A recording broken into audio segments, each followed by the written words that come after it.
What if Florida State beats Alabama? This game is currently hovering around 2 touchdowns. Alabama officially about a 13.5-point favorite on the road in Tallahassee against a revitalized Florida State football team. Now, Alabama has not started the season 0-1 since 2001. They lost to UCLA in the season opener back then. Alabama also was dealt some unfortunate news this past weekend when Jam Miller, their starting running back, is set to miss an extended period of time with an upper body injury. Without going into too much detail, it's in this vicinity. For those of you that are watching on the YouTube channel, it's a problem. There's hopes that he could be back for Georgia, but that's not until the end of September.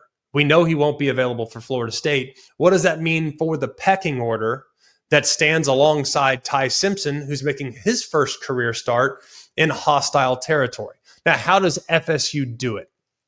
Well, they probably do it with some smoke and mirrors offensively. Because if there's one thing Gus Malzahn has done a really good job of over the course of his career, dating back to his time at Auburn as a coordinator, dating back to his time as a head coach at Auburn, even in the early going at his time at UCF, he's done a really good job of creating confusion defensively.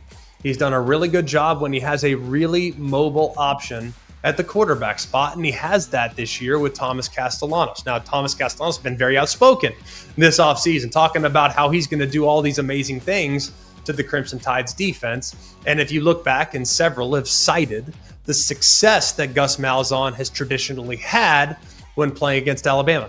The difference this year, though, is that Alabama is not running the Nick Saban defense.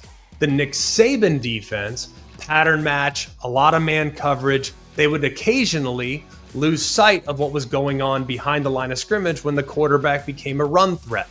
This is an Alabama defense that is a little bit more based in zone. Still run a lot of man, not going to get away from what they've always done. They still have great cover guys on the outside, but there's going to be more eyes in the backfield. You know what that leads to? Less opportunities for the opposing quarterback to manufacture big plays with his legs. So if FSU is going to beat Alabama, I think they're going to have to do so by creating big plays downfield.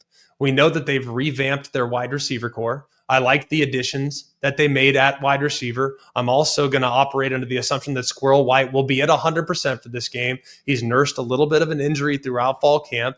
So I don't think Florida State's going to just beat Bama by running the football right down their throat. I don't anticipate that. If they're going to do it, it's going to have to be by creating big plays. And the only way to do that is to find Deuce on the outside, where he's a matchup nightmare, working against outstanding corners for the Crimson Tide. It's also going to mean that Florida State's defense, a newly revamped defense with a new defensive system, with Coach White coming down from Nebraska, they're going to maybe create some confusion. Maybe they get some pressure on Ty Simpson.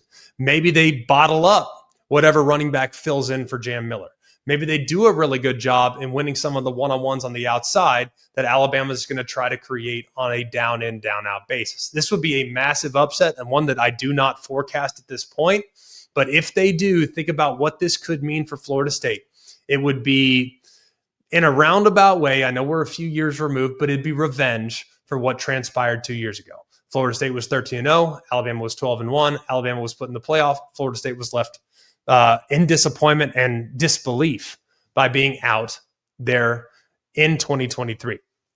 This would be revenge for that. But if you go a step further, it would be a bigger proof of concept for what Mike Norvell is going to do long-term. Last year, I think 2024, most people will point to, that was a blip on the radar. That is not an indicator of future success for Florida State. It was an indicator of a bottoming out off of what was an incredibly great year the year before. I can't imagine Florida State is playing to that level again. I think Florida State is going to be a 7-8, maybe even a 9-win team. I don't think they get this one against Bama, but if they do, it'd be massive to create some momentum and to excite some of that revenge from a year ago. This would really energize the fan base if Florida State can get this one done. As far as Alabama, if they come up short, there's going to be a ton of criticism. This was supposed to be a year where they were breaking through. They talked all off season about the continuity, the buy-in that the players had. This would be kind of a dose of reality if they come up short in this one. So it'd be significant, the conversation around Kalen DeBoer, the conversation around the team, and not showing up against a quality opponent in Florida State on the road. Remember last year, Bama struggled on the road.